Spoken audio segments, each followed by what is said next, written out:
I am doing an interview off of my Convergent Tech Week. It is the second Convergent Tech Week of September 4th, and this interview is highlighting video-enabled healthcare consultations aimed to increase efficiency, improve patient outcomes, which was one of the stories I had included. The story itself came to me in a press release titled "Vidyo Helps Pioneering Clinic Treat and Empower Young Adults with Type 1 Diabetes. Video-based consultations and support meetings in an effort to increase efficiency, reduce costs, and improve patient outcomes." Diabetes is a costly chronic health condition that places immense strain on patients, families, healthcare providers, and medical systems.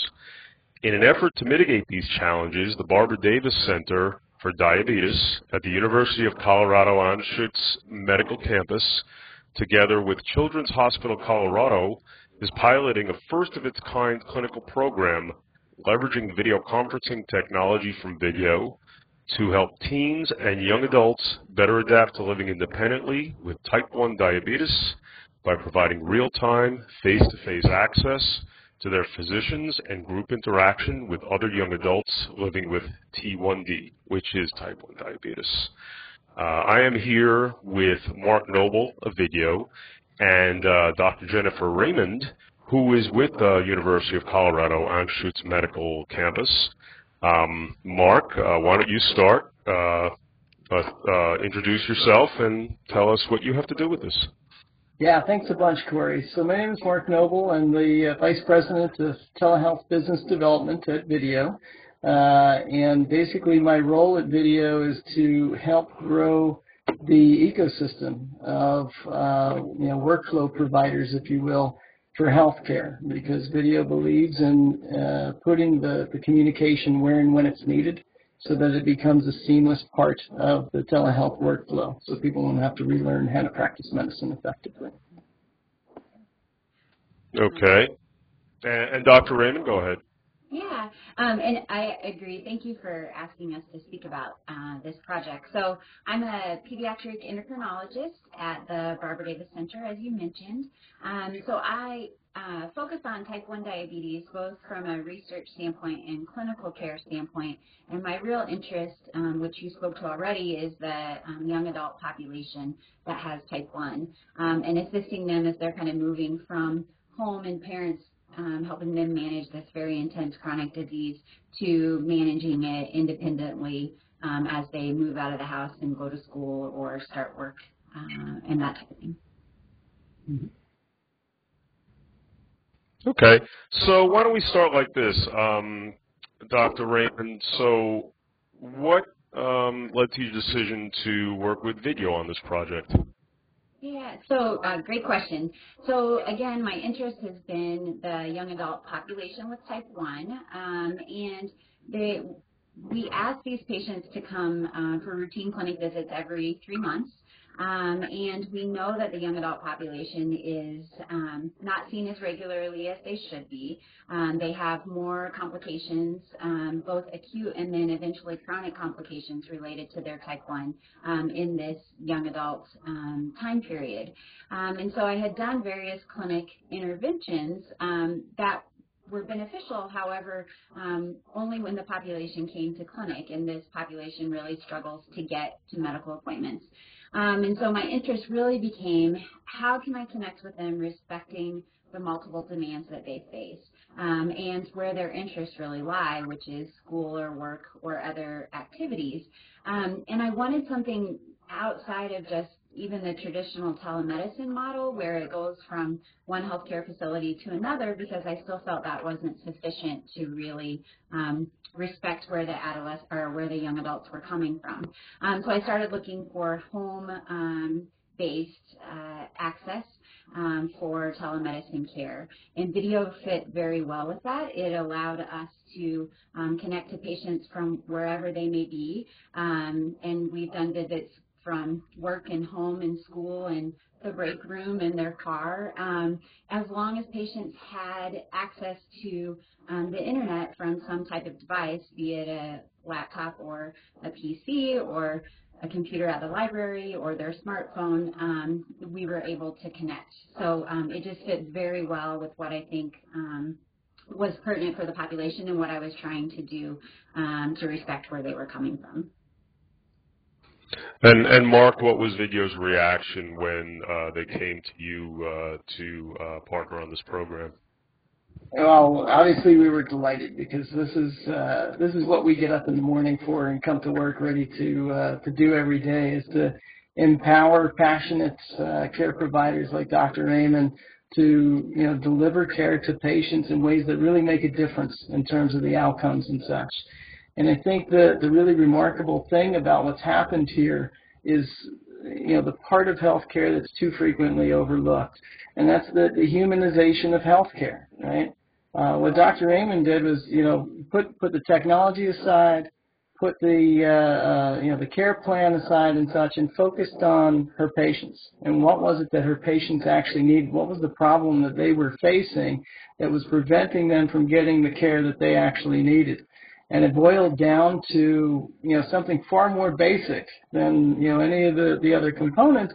It was simply what worked in the context of their lifestyle. And then once she identified that piece of it, was easily able to pull together the technology that just works and makes it happen and kind of melts into the background, along with the same care that's delivered in an in-person fashion, but now just delivered in a way that works in the context of the lifestyle of these kids, or young adults, I should say. Yeah. Well, and the other thing I was going to mention, which I didn't say, I also have a strong interest in the social support aspect and the benefit of young adults being able to relate with peers who really understand, what they're experiencing. And for young adults, part of what's developmentally normal for them is to be able to connect with other young adults. And Type 1 isn't typically the way they want to do that, but what I wanted to do was be able to incorporate part of that into what would be considered their traditional appointments. And that was another reason that Vidyo was chosen. So I wanted the opportunity to be able to see them individually as their doctor, but I also wanted a format that would allow them to see multiple other patients or young adults at the same time. So our intervention actually focuses on an appointment with me, but there's also a part of the appointment where all patients come together in one group to talk about the experience of having type 1 diabetes as a young adult. And Vidyo allowed us the opportunity to be able to do that. So we're able to have individual appointments as well as a group session, which I think is really important. Actually for anyone with a chronic disease, but I think for this population it's very important to be able to relate to others that really understand. Dr. Raymond, we were actually hoping to bring one of the patients in on this conversation, and even a follow-up we might be able to do that. But what I'd like to do is I'd actually like to read a quote. Eric Thompson, who's a student at University of Colorado at Boulder, participating in the study, said, "Before the program, a visit with my doctor took 4 or 5 hours out of my day and my mom's day. So for me, this program is all about convenience." Well, he went on, I was concerned I would lose the personal connection with my doctor by meeting on video instead of in person, but the only thing that was sacrificed was the driving and waiting time, and now I feel more independent and able to manage my diabetes without being as reliant on help from my parents. So, Dr. Raymond, why don't you start with that, and then Mark, you can pick up on that. Yeah, and I totally, yeah, exactly. That is definitely something that we've seen. So our patients, and we actually have data showing that most of our patients, and Eric actually lives closer to the center than many, it would take them a day missed from school or work to come to a clinic appointment. And that's a big thing if you're asking that, 4 times a year beyond the day-to-day requests that we have for them for managing a chronic disease. And that's what I think is part of what limited patients from coming to clinic as often as we would like them to.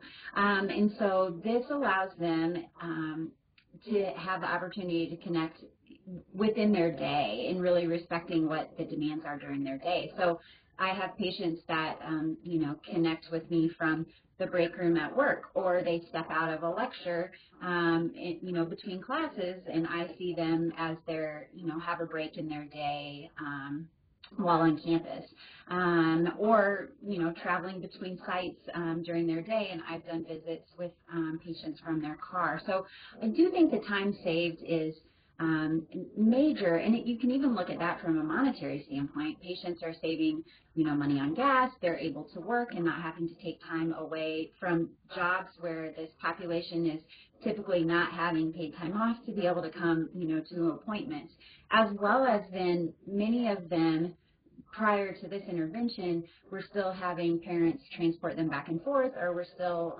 potentially being involved in the visit. And I think there's data to definitely show that a young adult population needs to be seen, you know, separately from their parents and be able to have kind of that independence. So it's been incredible, and as Eric mentioned in the quote that you had, it hasn't changed anything as far as the relationship that I've had with patients, and in fact I think it's improved it because they appreciate and feel respected with the fact that we're really trying to understand you know, the multiple demands that they have, and I think that actually makes them feel more comfortable with the visit. I feel much more of a partnership with them when I'm working with them in this manner than I do with an in-person visit. That being said, I would also say I think technology is just, it's the way that patients in this population communicate. And I think from a healthcare standpoint, we have to really respect that maybe what we thought was the traditional medical model is not best for young adults or even younger patients, you know, than the young adult population.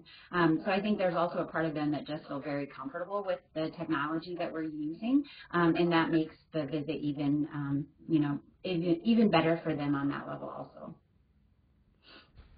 Yeah, Mark, want to pick up on that? Yeah, you bet, Corey. So yeah, just echoing what Dr. Raymond just mentioned, and I think that's the really key piece to this, is that you know, we're connecting with these young adults culturally, the way that, you know, they're used to communicating. You know, unlike you know, us dinosaurs that, you know, remember times of rotary phones and things like that, these guys have never experienced life without their mobile devices and such, right? Yeah. Go ahead, Corey. Yeah, I don't know what you're talking about, Mark. Me neither. But you know, they've never experienced life without connected internet in their hands, without being able to have instant face-to-face communication with their friends and that sort of thing. You know, my daughter no longer calls anybody. There's never just a phone call. She's either texting them or she's, you know, getting on and doing a video chat with them. That's the two modalities of communication that she uses. And this is, you know, become the norm, and so that's how it becomes that comfortable for these patients to go ahead and have these interactions and such. It's a total no-brainer. You know, there was once upon a time where we worried about, well, you know, how are people going to adapt to this new modality and such. It's built in this population. It's completely built in, right? So that hurdle is completely taken out of it. And as Dr. Raymond said, and as nicely captured in that quote, you know, at the end of the day, what the patient is looking for is the help and guidance to live their best life, right? And to be as healthy as they can be. And, you know, think about your own life and how busy you are and how painful it would be to once a week have to sacrifice almost an entire day just to be able to gain the guidance that you need to remain healthy. Let's face it, most of us wouldn't do it. And that's what the study showed, is that most of the kids just said, you know what, I can't do it. I can't keep up with that. So having this, you know, access in the palm of their hand such that it becomes, you know, a half hour or an hour out of their day as opposed to, you know, half a day or a full day and such, makes all the difference in the world in terms of keeping them up to speed with what they need to be doing. Absolutely. There are figures, actually a statement about approximately 1/3 of the participating patients had not seen a diabetes doctor in the past 5 or more months. The American Diabetes Association recommends visits every 3 months. So it looks like the Coyote program, once implemented, following recruitment, the numbers are staggering, I must say, Dr. Raymond, after implementing video-enabled appointments. So why don't you talk a bit about that? Yeah, it's been incredible. So as you mentioned, so 1/3 of the patients hadn't been seen within 5 or more months. Many of those had not been seen within a year or more, which is just, dismal. And so after we recruited them, we've had, almost 50 patients that have been seen within weeks to months of the time of being recruited. And now we're doing the second round of our visits, and we're seeing patients back again in 3 months, which is just unheard of with the young adult population that has type 1, or even outside of type 1, other chronic diseases experience the same thing with young adults. So I've been so impressed and really proud of them because we've been able to connect with them. They've had an appointment very shortly, and then we've been meeting what is required and recommended for this population, again, because I think we're respecting where they're coming from and really meeting them where they are and appreciating all of the demands that they have on their time. So yeah, it's been amazing to me and far exceeded my expectations. I thought we would still have challenges with this population, but really video has allowed us to be able to see them like we really should be. And Mark, coming from the side of video, what are your thoughts on how video has helped this program in terms of these numbers and statistics? Yeah, so I mean, at the end of the day, we're just the empowering tool, right? The success of the program is really driven by, the passionate care provider, in this case, Dr. Raymond. But in terms of providing the tool, what you look for and you need in the tool to make a program like this successful is something that's going to be reliable. It's just going to work when you need it to work. It's got to be brain dead simple for people to use, so that you don't have to go through heroic efforts to get connected, and that they can just focus on the interaction. So it delivers a level of quality over whatever network and whatever device they happen to be using that enables you to have a very fluid, natural interaction to focus on the subject matter and the care that needs to be delivered and that sort of thing. And the other piece that Dr. Raymond mentioned earlier about enabling that group interaction, I think that's a part that also often gets overlooked, is the importance of that community and helping the patient feel like they're not alone, and that's they're part of a bigger group that has the same challenges that they have, and to share how each of them is dealing with that. So providing that seamless escalation, if you will, to a multi-party experience, I think those are some of the key factors that the tool needs to provide in order to have that enablement, if you will. And kind of speaking to that group piece, what's amazing is that goes far beyond what I'm able to provide in person clinically, because you cannot coordinate any type of interaction with young adults, again, because of all of their other demands. But the group portion allows us to begin to build some of those skills that they need to be developing as a young adult becoming independent, as well as to provide those social and support aspects. So our group portion, we're able to talk about various, technologies or input for diabetes-specific things. We're also able to discuss the various logistics that we don't really ever have an opportunity to teach patients that in routine clinics. So we talk about how, what does insurance look like, and what do those various things do? How do you fill prescriptions? What do you do in an emergency? And really the skills that are going to make a difference for them, it allows us the opportunity to teach them to a group, but also to have them drive that versus me just giving them education is not nearly as effective or empowering as having peers give you that information and kind of support you through that process. So I think the group part plays a huge role, and like I said, even beyond what I'm able to do in a routine clinic visit, video allows us to be able to have that piece that I think is really important for our population. Just a couple of other comments. First from Fred Thomas, PhD. He's the Director of Telehealth at Children's Hospital Colorado and Assistant Professor of Psychiatry and Epidemiology at the University of Colorado School of Medicine. He says, allowing visits to occur at home saves time, reduces costs, and improves patient outcomes.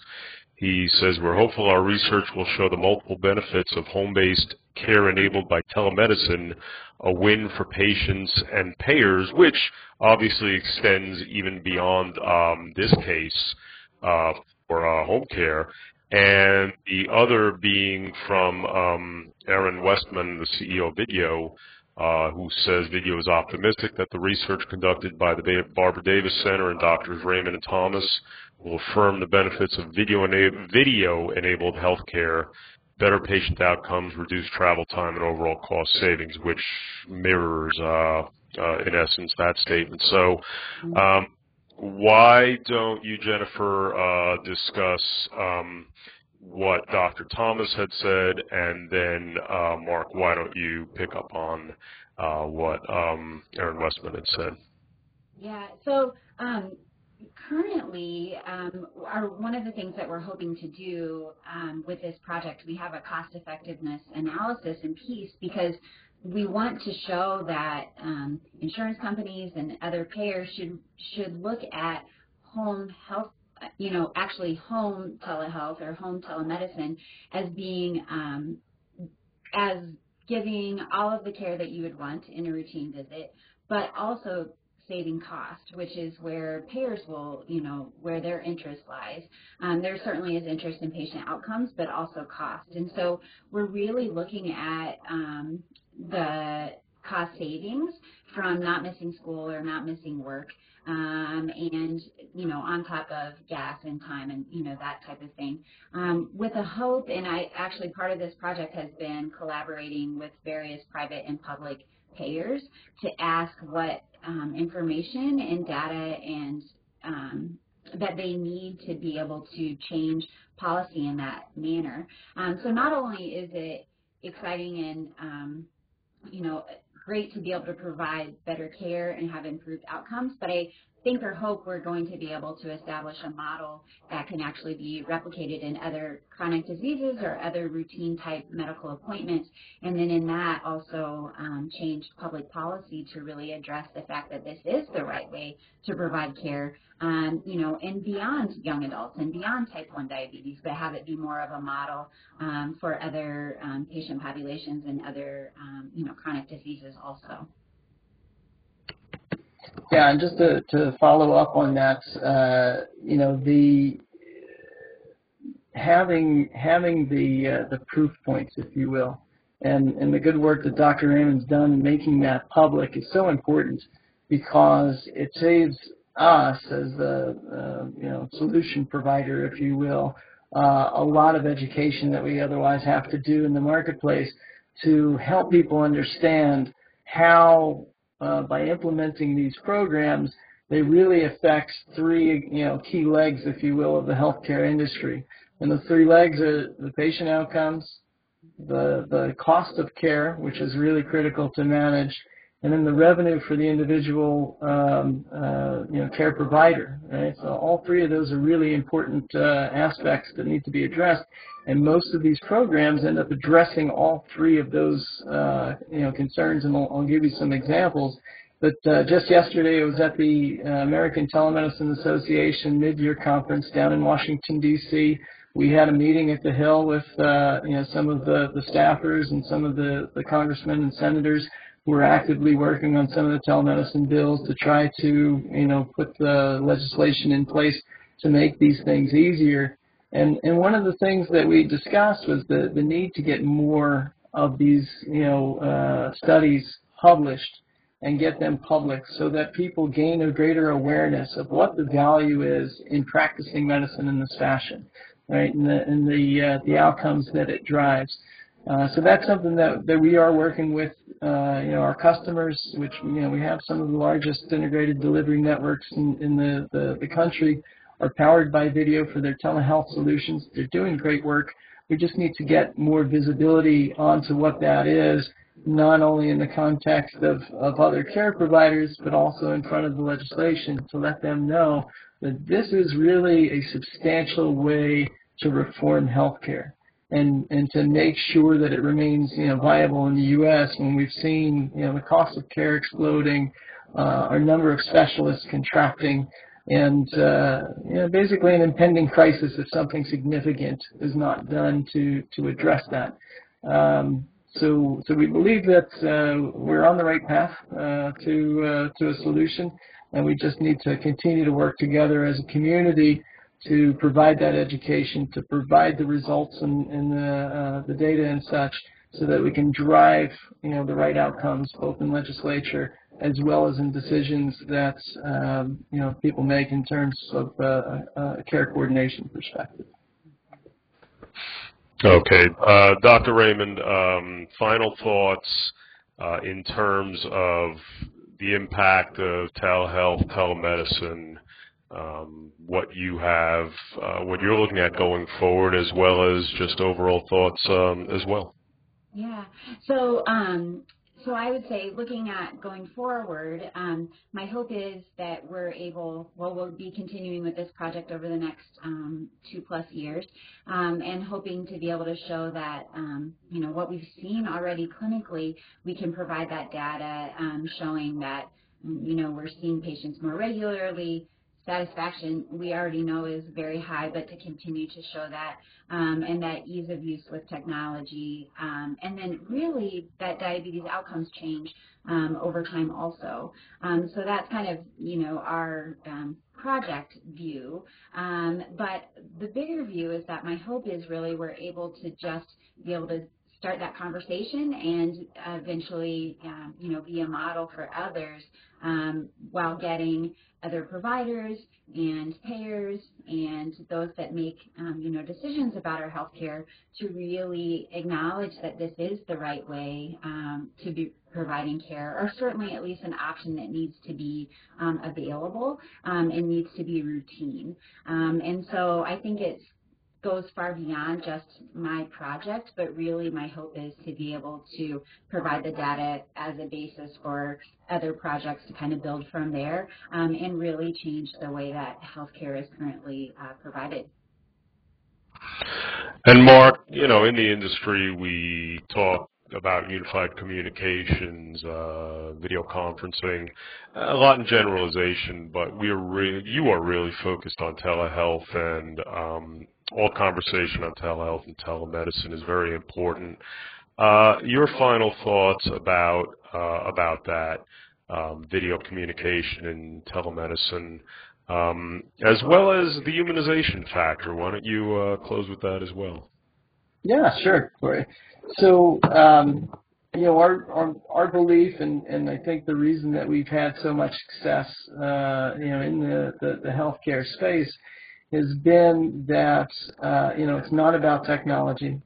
It's not about having a separate way for people to communicate, but to become part of the provider's workflow and the patient's workflow, to make the remote consultation as analogous from a workflow perspective to the in-person, right? And the only way you get to do that is as a platform that plays nicely in the sandbox with the rest of the ecosystem tools that are there, so that you can facilitate very natural workflows and not ask people to relearn how to practice medicine, but instead just become an enabler, so that it doesn't matter if the patient's at distance or right there in front of your face, your approach is going to be the same. You're going to be able to deliver that same high quality of care. So that's been key, and that's what we continue to focus on. Video was born as a platform. We only ended up building the products that we're using right now in order to have this discussion, to demonstrate what the technology was capable of. but the original vision was to provide this communication capability inside applications that really made a difference in people's lives. And there's no place, more so that's the case than here in healthcare. And I had mentioned in the earlier piece that we've got lots of examples of where this has made a difference. Another great example is tele-ICU, right? Here's an example where you have these integrated delivery networks that have hospitals spread out over multiple states in many cases. They have relatively few intensivists, and the cost of staffing each of those hospitals individually with the intensivist is prohibitive for them. So there becomes this need to consolidate and leverage those expertise in a centralized fashion. So tele-ICU was born out of necessity, if you will, but in the end, what they ended up finding was that the outcomes for the patients was actually significantly better. And you might ask yourself, well, why is that? And the answer is you've got people who are constantly now monitoring all of those patients and proactively taking action to prevent different events that would be negative to the patient's well-being. In addition to that, you also have those who have stood up these programs having the ability now to resell those services out to local community hospitals that don't have the wherewithal to do it on their own. So, when we talked about earlier revenue, decreasing costs, and improving patient outcomes, it's a great example of how you end up hitting on all three, and that really makes a difference in terms of the healthcare industry. Okay, that's great. Dr. Raymond, Mark, thank you very much. Dr. Raymond, again, just tell everybody quickly about the program and just a final overview. Yeah. So our program is focusing on young adults that have type 1 diabetes. So specifically it's 18 to 25-year-olds. And my interest is how to provide the clinical care that is recommended that they receive in a manner that really respects where they're coming from, as well as the multiple demands that they're already facing. So we're using video to be able to connect with patients from wherever they may be it we've done dorm rooms or the break room at work or their car or home or in between lectures on campus to provide the one-on-one provider visit that I would routinely want to do in clinic, but to also provide a group portion where they're able to interact with other young adults that have type 1 diabetes. And it's been an amazing success as far as our ability to engage this very challenging and what's known as the most difficult to manage population with type 1 diabetes. We've been able to complete routine appointments with them. They've had very high satisfaction, and we've started to see changes in their clinical outcomes too. So it's been a wonderful project, and we're continuing to move forward so that we can provide the necessary data to actually hopefully expand this model to other diseases and have it be something that could be considered, best practices for routine care of patients with various medical conditions. And Mark, quick overview, Vidyo and telehealth. Yeah, and I think Dr. Raymond's point was spot on. The whole concept of home health monitoring and delivering health care to the home, particularly for patients with chronic disease, is critical. That's where the bulk of the cost is today in the healthcare system. And in order to make sure that these patients receive the level of care that they need in an economically sustainable manner, there is a need to kind of shift the paradigm. Our responsibility as a solution provider is to make sure that we're providing these passionate care providers with the tools that effectively disappear in the background and enable them to focus on the delivery of care, regardless of the modality in which that care is delivered. And that's a responsibility we take at Vidyo very seriously, and we'll continue to work with our ecosystem partners to make sure that there's great end-to-end solutions so Dr. Raymond and many others like her are able to build these programs and make a difference in people's lives. Excellent. Again, Dr. Jennifer Raymond, Mark Noble, thank you very much. Thank you very much. Thank you, Corey.